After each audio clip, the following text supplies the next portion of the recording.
So good evening, good evening, good evening. We are back again. We are going to talk about Declan Rice. Shock. Make sure you are smashing the like button and the share option. Make sure to subscribe to the channel. Less than 200 away from 82k. Big up to everybody who's been donating to the channel via the thanks option. Thanks very much. And make sure you do go and check out Lee Reacts. That channel is over 11k now. Big up to all of you lot. Just dropped a video about the Glazers on there.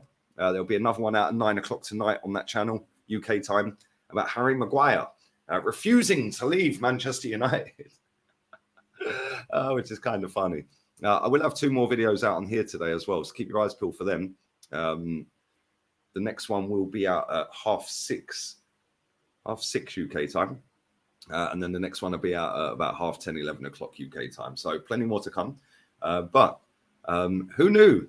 Man City are now looking at Declan Rice. David Ornstein has put it out there that Manchester City are actually indeed looking at Declan Rice. Now, any of you that have watched this channel for a while would have known that maybe 6 weeks ago, 5 weeks ago, I sat on this very channel, and on many shows I said this. It would not surprise me if he ends up at Man City and Calvin Phillips goes the other way. And then yesterday, I see a little video doing the rounds of Tim Sherwood and Big Sam. Big Sam saying Calvin Phillips could be going the other way to West Ham and Declan Rice could be going to Man City. All of a sudden, all of this is now coming out from David Ornstein saying that, yeah, listen, he could actually be going to Man City. They've got interest in the player. Obviously, they're sitting back and waiting to see what happens for now. All we keep hearing on the Arsenal side of it is, oh, a bid will be imminent. A bid is coming soon. Arsenal are preparing a bid. How hard is it? Hello, West Ham.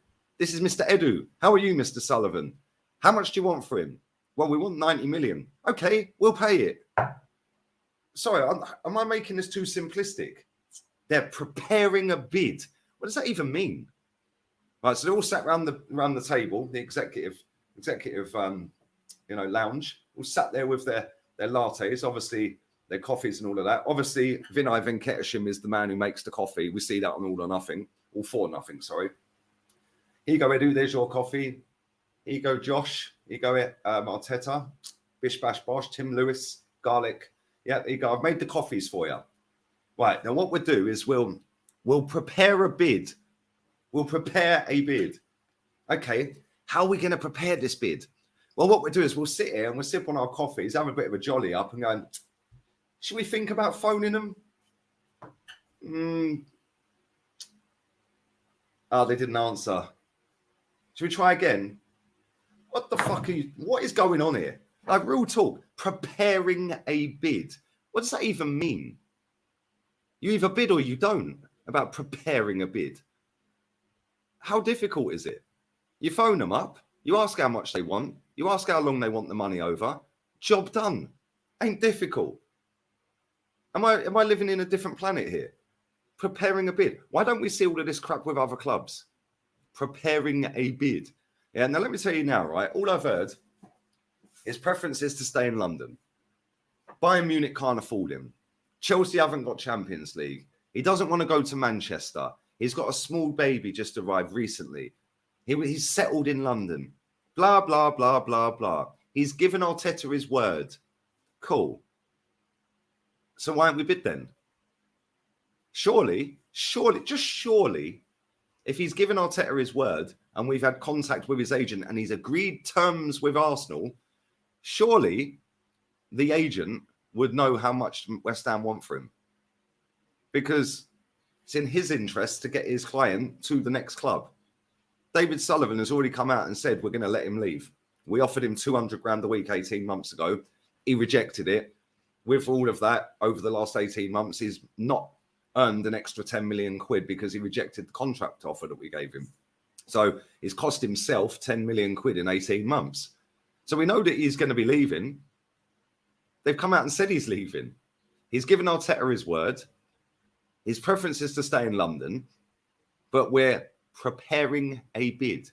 Yeah, no disrespect, but that agent will know how much West Ham want because he would have had conversations with David Sullivan saying, look, this club's interested, this club's interested, this club's interested. Yeah, what kind of fee are you looking for as a football club? Because obviously I'm working for my client, but obviously you want to get your fee as well. Surely we know how much the fee is. Yeah, then there's reports 92 million, 90 million. Now there's reports today saying, well, they actually want a record fee because Enzo Fernandez cost 106. They're looking for about 110 now. You know, Jude Bellingham went for 103 million euros. They want more than that. So there's a lot of garbage being spewed. And now Man City are apparently entered the race. If Man City put a bid in for him, he's going Man City. And if anyone thinks otherwise, you've only got to have a look at the facts. They're the best team in England. They've got the best manager in England. They win stuff. You're in a Champions League final tomorrow. They're on for a domestic. They're on for a treble. They've already done the domestic treble a couple of years ago. Now Kyle Walker's there. Phil Foden's there. Calvin Phillips is currently there. John Stones is still there. Jack Grealish is still there. All of these England internationals are there. Declan Rice is English. He's an English international. Yeah. If Man City bid for him, it's finished. It's done. It's over. And then what will happen is, well, we didn't want Declan Rice after all. We're going for Caicedo. By the way, I've got a video coming out about Caicedo at 6:30 tonight UK time on here. Again, another load of rubbish. And this is why I'm here. I'm here to break all of this stuff down in simplistic terms. Because the way these journalists, or I use the word journalist loosely, the way these little puppets write their articles, it makes it sound glamorous, sexy, bid imminent.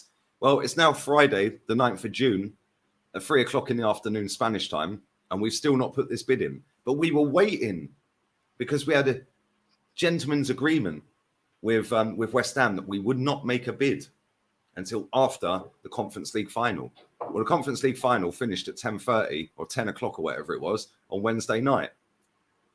Nearly 48 hours later, we've still not put this bid in. What part of this bid have we lost David Sullivan's phone number? Is that why we've tried? Is Edu going to drive to West Ham? I mean, it is in London. You know, I mean, it's not far. Is this what we're waiting, like preparing the bid? What if we lost his number then? Like, what is going on here? Like, at the end of the day, people can sit and moan and bitch and cry about me moaning, bitching and crying about the journalists. Yeah, but the fact and reality is, whether the window's open or not is irrelevant. Yeah, a contract expires on the 30th of June at midnight. Or if it's a 3 or 4 year deal and there's still 3 or 4 years left or whatever, 2 years left, whatever it may be, at midnight, it then goes into the next year of the contract. So regardless of whether the transfer window's open, we've seen McAllister, for example, and other players, Jude Bellingham, for example, sign for other football clubs, whilst they're still under contract at their current club until the 30th of June at midnight. So they've signed their contract from the 1st of July. So they've not got two contracts running at the same time. That contract expires on that day at that time. This contract kicks in on that day at that time. So regardless of whether the transfer window is open or not, you can still do business. You can still get deals done. We've been chasing Declan Rice since the end of January, conveniently after the two bids for Caicedo were rejected. You know, we've agreed terms with Declan Rice. He's given his word. You know, we're readying a bid. And now all of a sudden, Man City are sitting there going, okay, well, we'll have some of that. And it would not surprise me one bit if Pep Guardiola gets on the phone, speaks to him, says, look, more than you believe. I want you at my club. More than you believe. You could play at midfield with Rodri. You could have Grealish and Johnny Stones and Kyle Walker and Philip Foden all in the team.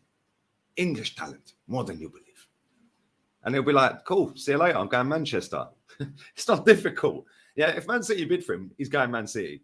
And I've said this for weeks. He will go Man City if they bid for him. Yeah, and then we'll divert our attention. All the puppets will spin it and say, well, you know, West Ham priced us out of a move and all this crap. Yeah, West Ham ain't pricing us out of a move at all. We've got the money.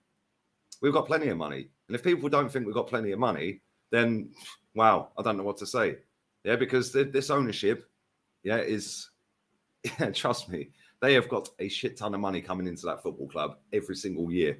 Record shirt sales with names and numbers on the back. The names and numbers of the shirt sales. The shirt sales obviously done in a package deal with Adidas, 60, 70 million a year, whatever it was.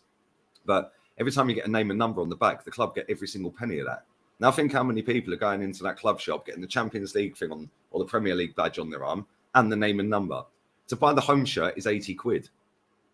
So Adidas will get the majority of that money. Arsenal will probably get 5-10% of that. So let's say they get 10%. They're getting 8 quid per t-shirt sold. Now, if you put Saka number 7 on the back, that's now another 20 quid. So now you've given them 28 quid. And that is the biggest selling shirt after 48 hours in Arsenal's history. Yeah, this club is making an absolute fortune out of doing the bare minimum. We should have already had Rice done, dusted, bid on the table right now. Why haven't we? Maybe we have. Maybe as I'm recording this, we'll put a bid in. Maybe they found his phone number. I don't know. One thing I do know, yeah, is this club is shocking in transfers. Yeah, it's absolutely abysmal at transfer business. And Edu couldn't close a door. So, yeah, buckle up, clunk, click, buckle up. Man City are waiting. And don't rule out Chelsea yet either. Do not rule out Chelsea yet either. But anyway, listen, it is what it is. We'll see what happens. He's given his word, though. Remember that. He's given his word. But anyway, you all have a blessed day. I'll be back at 6:30 UK time with a video about Caicedo. Make sure you come and check that out. Go and check out the video about the Glazers on the second channel, Lee Reacts. And yeah, man, we're out of here, people. I'll take her out. Edu out. Joe No Puppets out.